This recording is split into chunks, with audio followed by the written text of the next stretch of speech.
Okay, moving on to item 4.4, Todd Hudson, Vice President of Education, Biohome Alberta, regarding Earth Day open house for Biohome Alberta. Mr. Hudson? The floor is yours. Deputy Mayor and members of the City Council, I'm elated to be able to talk to you and share with you and invite you to come and check out Biohome Alberta, which is being sponsored overall by the Biohome Foundation and locally by two principal companies, Sandstone Homes, Kevin Allred, and Rick Newdorf at Newdorf Plumbing. The Biohome is located in Sunridge Phase 2. It's approximately 70% complete. It doesn't necessarily look that way from the outside because there's a lot of control systems. It is faces south right onto the park at Sunridge, and there's regular pathways that go around the lake there.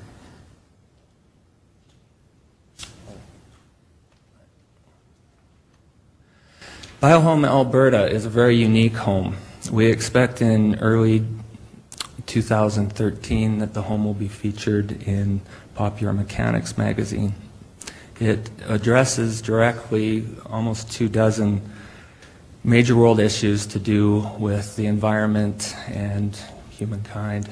I could talk for hours and hours about it, but I'll save it for any questions. So I'm a retired systems analyst, and what I used to do in my career was I would integrate in the southwestern United States systems for large companies, and by integrating various systems we were able to create sometimes very large gains. And the concept came actually over a number of years of what if we were to integrate mechanical and biological systems. So many green technologies have a very high return on investment, meaning we're looking at 10 to 20 years.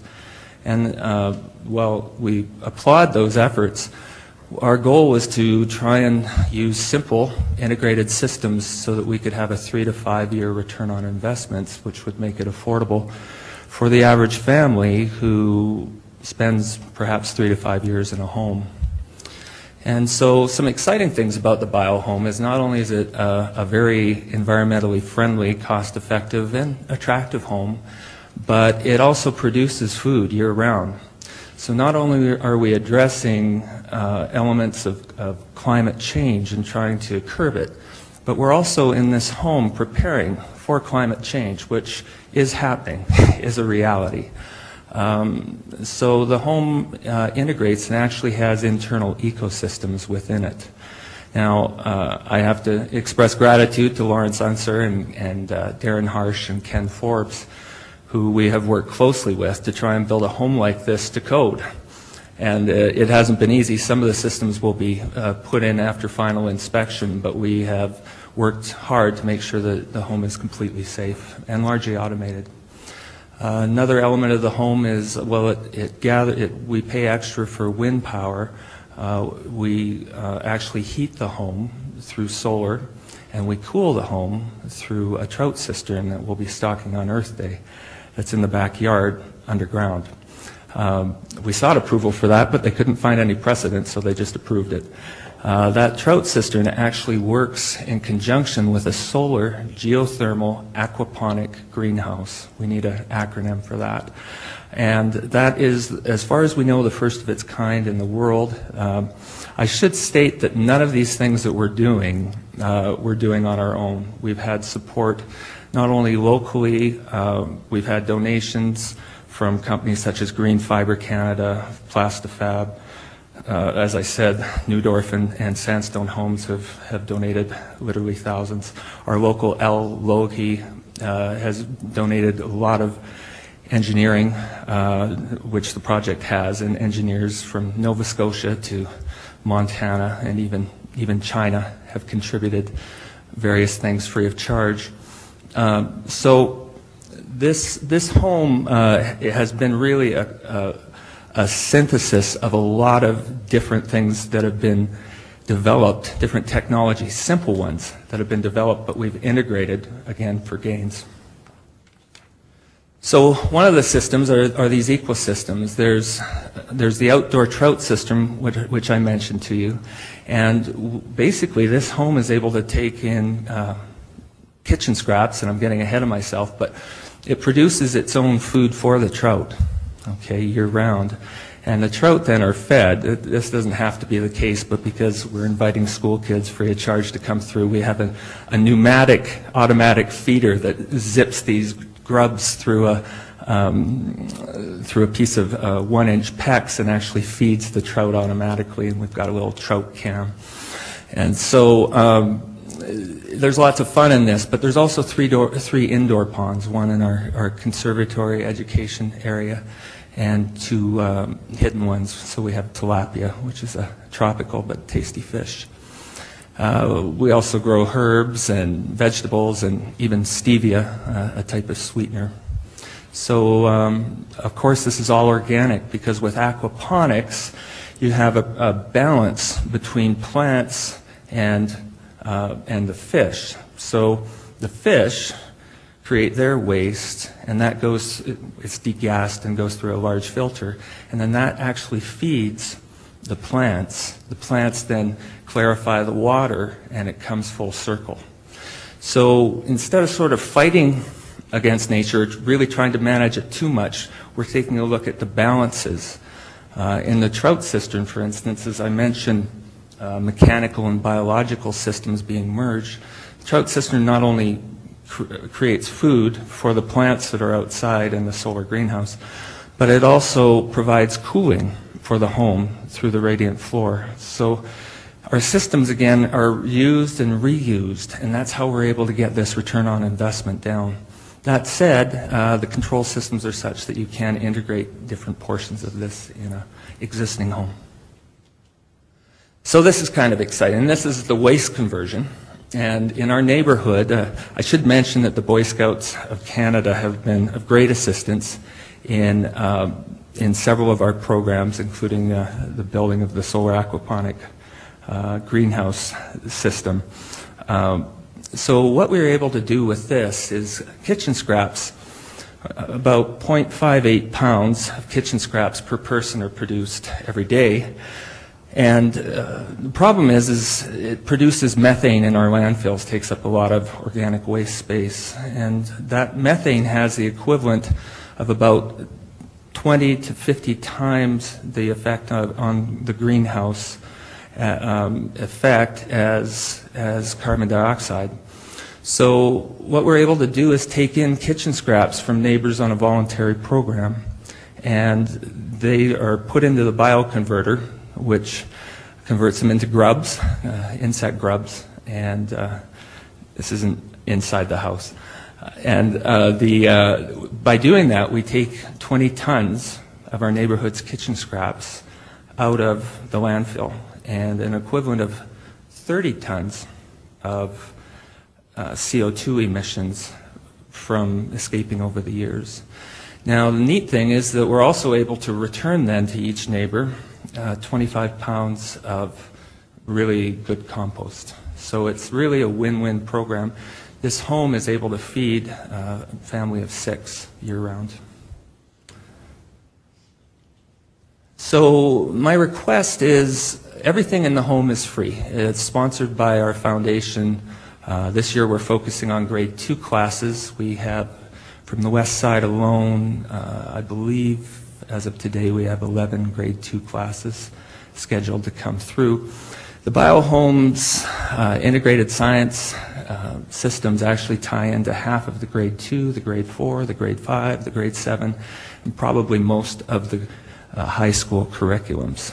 So there's been an enthusiastic support from the University of Lethbridge Science Department, Education Science Department, and I should also mention that the college has, with their aquaculture center, has been a great advisor for us. So what I'm requesting really is preservation of a portion of the park from erosion. It's approximately 50 meters, I believe, and the homes, including the Biohome that face onto the park, have their own gate. Okay, And so we would like entry to be through that gate so we don't have a problem with any kind of parking on the street of school buses or anything like that. So what we propose is that we ask visitors to park at Rocky Mountain Boulevard West, which is currently a dead end there and seems to have lots of space, and that they then walk about 150 meters to the home. And so what we would do, what we would propose to do is to, Burnco has offered to provide us with an attractive crushed limestone path that we could use to come to our back gate, and that's where we would anticipate groups coming. At the end of June, we will have a 10-day open house following the different school tours where we'll invite the whole community. On Earth Day, we'll formally announce it, and we'd love to invite you. We have a trout release on Saturday at 1 o'clock, and if any of you would like to come and see that. And we also, our front yard is xeriscaped, but it will actually be seeded with lichen at that time. And so we're able to paint lichen on the rocks, actually lichen spores, and helps to clear the air. But there's lots to this project, but at this point in time, we are going to have that open house, and we'll highlight some of the exterior components of the home. And so my request to City Council is not for money, but simply to allow us to have that path so that we can prevent erosion going back and forth into the home. Thank you. Thank you for your presentation, Mr. Hudson. I'll see if there's questions from the councillor. Alderman Kaufman. Thank you, Madam Deputy Mayor. Thank you, Mr. Hudson, for your question over here. Your only ask, as you state, is just to permit that pathway through the gate, through the back area. Yes. Mr. City Manager, have we been in conversation with Mr. Hudson about this? Is there something specific you would require from council, or is this simply an operational issue you can resolve? I'm unaware if we've had discussions. There's probably questions better asked. No, we haven't. But yeah, there would be a protocol. It's probably through our Parks Department. So Mr. Hawkins would be the best contact right now. And if there's any paperwork that need to be completed, then we could do that. But it sounds like a very exciting project, and I don't foresee any issues. But again, I'm not the parks expert, so I'm going to ask them to work with through Mr. Hawkins. Okay. Is your request, Mr. Hudson, simply based on the fact that you're hoping to have a lot of people coming in and out of the house, and it would mitigate a lot of Yes. parking issues on Mount Sunburst Way? Yes, I've spoken to the neighbors who are aware of what's going on, actually quite excited. We haven't made any announcement or even hint of the project except to some in the building community and some who are involved, and I'm actually quite certain we will have a fair amount of traffic during the open house and regularly during the school year, especially in June when a lot of field trips take place. Okay. Just again back to the City Manager, the resolution is receive and file and thank. Are you wanting specific instruction, or can we leave that with you? Do you understand what it is he's requesting? I understand the request, and if there are issues that I can't foresee right now, then we can work through these, I'm sure, to get a positive solution here. Good. Thank you. Thank you, Madam Deputy Mayor. Mr. Hawkins, you had something to add? So I just want to be clear about the request. There is a path today behind this lot, behind this house in the park, because there is a pathway that rings all the way around the lake in Sunridge. Is it your request that you're asking for the city to invest in some additional path to the back of your fence and to create a parking lot, which is my bigger issue, at the end of what is currently a stub of Rocky Mountain Boulevard? Not at all. The foundation and its donors will take care of the cost of anything, and we're not asking for a parking lot. This home will get international attention. It's very different, and I think it'll be great for Lethbridge. But at this point in time, we just want permission to create an adjunct path. There's already one being worn there that will prevent some erosion or mitigate some erosion there.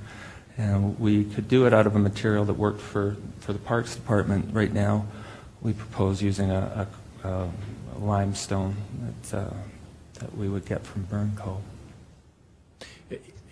Based on that, Deputy Mayor, I will be recommending that Mr. Hudson make direct contact with Dave Ellis in our Parks Department. We work out the details, and as well as Darwin Jewell in transportation, just with respect, because he is indicating on his last slide that he's hoping to direct folks to park on a cul-de-sac in Rocky Mountain Boulevard. I think that's what he's suggesting, so that when the buses come or the school kids come or the visitors come, rather than park out on the local street, which will create conflicts with the neighbors if there's enough of them, is that he gets them off on a street that isn't fronted by houses.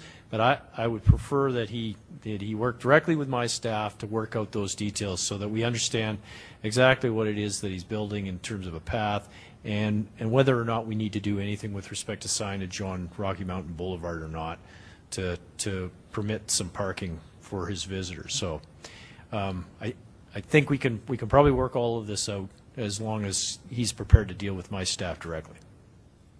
Okay. Of course. Okay. Alderman Carlson. Thank you, Deputy Mayor. I just wanted to be clear of the exact dates. I couldn't find it anywhere in the presentation. My apologies. Again, this is a limited open house. It's going to be dropped by. I don't expect to see a big crowd, but we invite you to come at 1 o'clock on Saturday, this Saturday, okay, which is this coming Saturday. This coming Saturday. Earth Day is Sunday, okay. April 21st. Okay. Thank you. And because that was my concern about trying to work through the process that quickly. now, I don't think it's going to be an issue for this.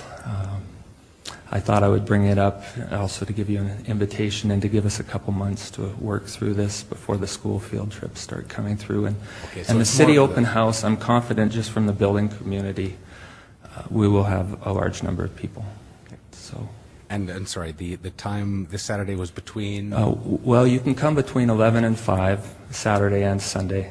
We may be working around the house other than around 1 o'clock when we'll be releasing the trout and painting some rocks. So come and grab a couple trout fry and throw them in there. This is just the exterior of the home at this point. We hope to do a couple phases. And so. Alderman Morrow. I'm just listening to the conversation going back and forth. Since this has come public, listening to the city manager and to Mr. Hawkins, I'm hoping that we will be notified of whatever action will be taken so that council knows. I'm under the assumption, Councillor Morrow, that the times will get worked out as, like, I don't think this will be ready, obviously, for this weekend, but I don't see any problem with the requests. I'd certainly tell you if there was a problem. I think you can safely assume that we're going to be going down this pathway. Yeah, no, I know, but I'm just want to know when it's done. I'm curious now how this is all going to be, put together between yourself, Mr. Hudson, and your city staff, and so just to for future and close the loop with you. Yeah, thank you. You bet. Thanks. I see no further speakers. Thank you, sir. If you'll take a seat. Thank you. I have a resolution signed by Alderman Kaufman. 4.4, be it resolved that communication from Todd Hudson, Vice President of Education, Biohome Alberta, regarding Earth Day open house for Biohome Alberta be received as information and filed, and further be it resolved that Todd Hudson be thanked for his presentation. Alderman Kaufman. Thank you, Madam Deputy Mayor. Thank you again, Mr. Hudson, for your presentation.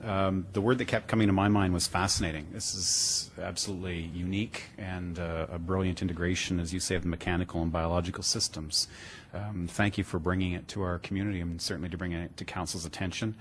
Between 11 a.m. and 5 p.m., April 21st and April 22nd, this coming Saturday and Sunday, at 322 Mount Sunburst Way West is the address, and we certainly hope that the project meets with a great success and, as you say, international recognition. And again, we thank you for the information. No further speakers. Anything to close, Alderman Kaufman? Call for the question. All those in favor? Opposed? Unanimous.